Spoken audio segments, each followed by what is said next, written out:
যখন সংস্কার কমিশনগুলো গঠন হয় আমি তখনই এর সাফল্য নিয়ে সন্দেহ প্রকাশ করেছি একদম শুরুর থেকে। আমার মনে হয় না গত কয়েক মাসে একদিনের জন্য আমি মানে কোনো ধরনের আশাবাদ ব্যক্ত করেছিলাম যে এরা ভালো কিছু করতে পারবে, এটা আমি কখনো মনে করি নাই। আমি মনে করিনি অন্য কারণে। আমার কারণটা ছিল এটা খুবই অযোগ্য লোকদের দিয়ে, আনারি লোকদের দিয়ে এই কাজটা করানো হচ্ছিল, যথেষ্ট আনারি লোকজনদেরকে দিয়ে। এবং মানে এটা করা হচ্ছিল এই কারণে তারা এটা আসলে গুরুত্বই দেয় নাই। সংস্কার যে প্রয়োজন এই জিনিসটাই এই সরকার গুরুত্ব দিয়ে করে না এই কাজটা। এটা হলো আমার বিবেচনা, কারণ এই লোকগুলোকে তো আমি চিনি। আমার কাছে একটা লোক মানে ম্যাক্সিমাম লোককে আমার কাছে আপ টু দ্য মার্ক মনে হয় নাই। তারপরে তারা করছে কিছুদিন ধরে, কিছু এইটা সেটা করছে, করার পরে কিছু কিছু ভালো কাজ যে নাই তা তো না, কিছু মানে যত খারাপ করে কিছু তো করে, তো কিছু কিছু করছে। করার পর তারপরে যখন ঐক্যমত্য কমিশন হয়েছে এখানে আসার পর এটা মানে শুরুর থেকে কতগুলো ভুল ছিল আমার কাছে, ওগুলো আমি বলছি, বহুবার বলছি, বারবার বলতে চাই না। তো এই পর্যন্ত আসছে। তাহলে ঐক্যমত্য কমিশনের প্রতিদিন এই পলিটিক্যাল পার্টির লিডারদেরকে নিয়ে রিমান্ডে নিয়ে এক ধরনের আলোচনা, আর কি আমি এটা রিমান্ডই বলি। প্রতিদিন যাও, আলোচনা করো, সেই সকাল থেকে সন্ধ্যা পর্যন্ত। ওনাদের তো আর কাজ নেই, বিদেশ থেকে আসছে ভাড়া নিয়ে, মানে ভাড়াটি হিসেবে আসছে, এসে নিয়ে কী কী করে না করে ট্রেন নিয়ে মোটামুটি এক জায়গায় আসছে। আনা এই লোকের সবচেয়ে বড় প্রমাণটা কি জানেন? এই যে পলিটিক্যাল পার্টিগুলো তারা কোনটাতে নোট অফ ডিসেন্ট দিল, কোনটাতে আপত্তি করলো, কোনটা তারা চায় না বললো, এগুলি তারা নোটটাও ঠিক মতো নিতে পারে নাই। তা না হলে যে জিনিসটার উপর নোট অফ ডিসেন্ট দিল সেই জিনিসটা কীভাবে সনদের অংশ হয়ে যায়, সেটা কীভাবে সর্বসম্মতভাবে হয়েছে এরকমভাবে উপস্থাপিত হয়, কীভাবে হয় রে ভাই? বিএনপি তো বলছে যে আমরা এগুলো তো নোট অফ ডিসেন্ট দিয়েছি, কোথাও লেখেন নাই কেন? লেখে নাই। বললাম তো তারা হয় অযোগ্য। সনদে লেখা ছিল, এইখানের সুপারিশে এসে নাই। সনদে লেখা আছে, সনদে লেখা। সুপারিশ তো নাই তো ভাই, আপনি বলেন কি সুপারিশ তো নাই? তাহলে বলতেছে কোনো বিএনপি, তাহলে বিএনপি ভুল বলতেছে নাকি? না, সনদে তো তাহলে আছে। তাহলে কি হলো জিনিসটা? আবার আরেক দিক দিয়ে কি হচ্ছে, এখন আমি বিএনপি পলিটিক্সে বলি, বিএনপি আসলে কি চায়? বিএনপি কি মনে করেন এই যে স্বাক্ষর করছে, হ্যান করছে, ত্যান করছে, বিএনপি কি খুব মিন করে এগুলো? বিএনপি যদি এটা মিন করতো, যেদিন বিএনপি মিন করতো ওই দিন তাদের 31 মাসে স্টপ রাখতো। এক মুরগির আপনি কয়বার জব করবেন? আপনি একবার এরা সংস্কার করবো, আবার এর উপরে 31 দফা চাপাবেন নাকি? বিএনপি তার 31 দফা নিয়ে আসে রে ভাই, এটা সোজা হিসাব। এবং বিএনপি 31 দফা নিয়ে গত কয়েক মাস মানে প্রায় 1 বছরের উপরে ধরে সারা দেশে তারা এটা নিয়ে আলোচনা করতেছে, ওয়ার্কশপ করতেছে, কর্মীদের সঙ্গে আলোচনা করে, সবার সঙ্গে সব কিছু করতেছে না?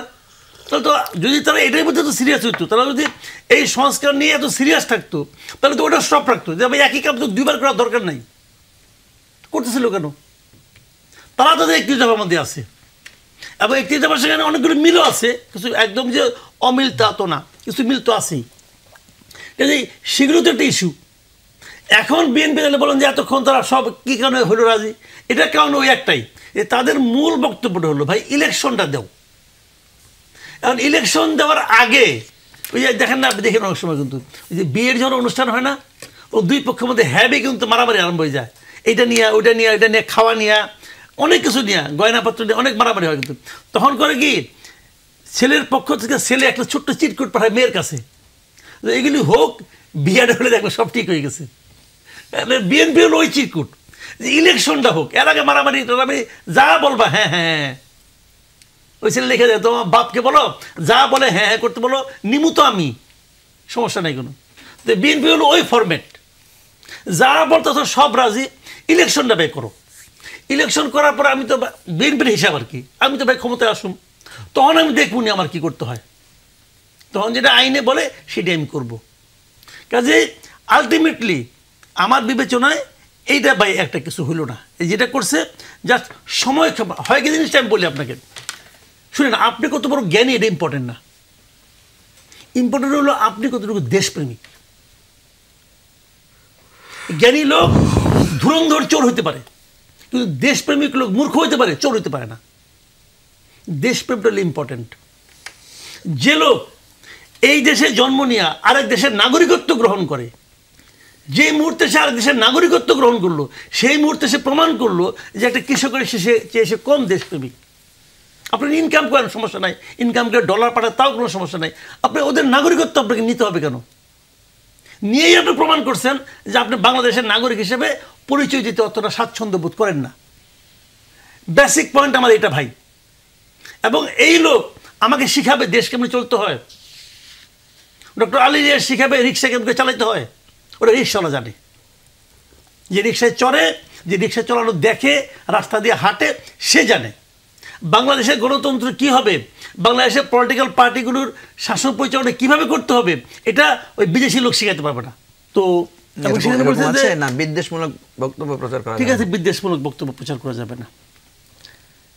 বিদ্বেষের সংজ্ঞা কি? আমার বিরুদ্ধে রাজনৈতিকভাবে মামলা করা হচ্ছে, এটা কি বিদ্বেষ নাকি এটা আলিঙ্গনপূর্ণ ব্যাপার? বলেন তো আপনার আমাকে।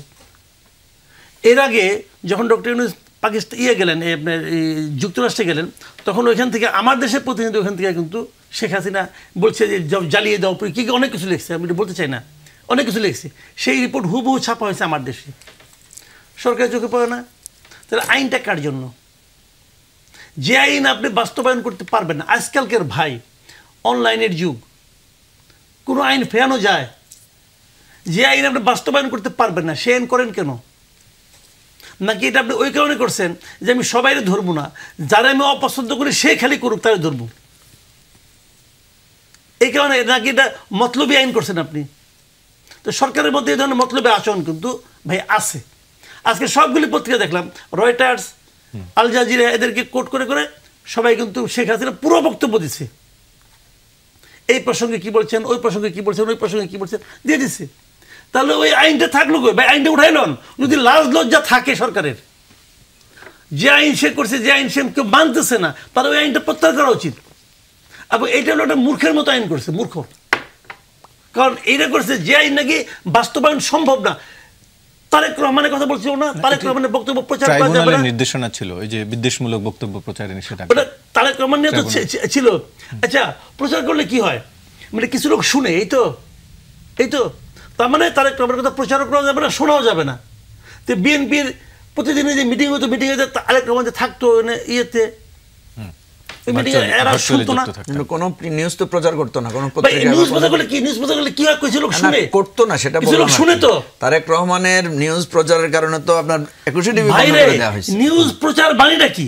নিউজ প্রচার মানে কি হলো এই দেশে জনগণকে শোনানো যাবে না। তাহলে বিএনপি যে লোক রয়েছে তারা কি দেশের জনগণ না?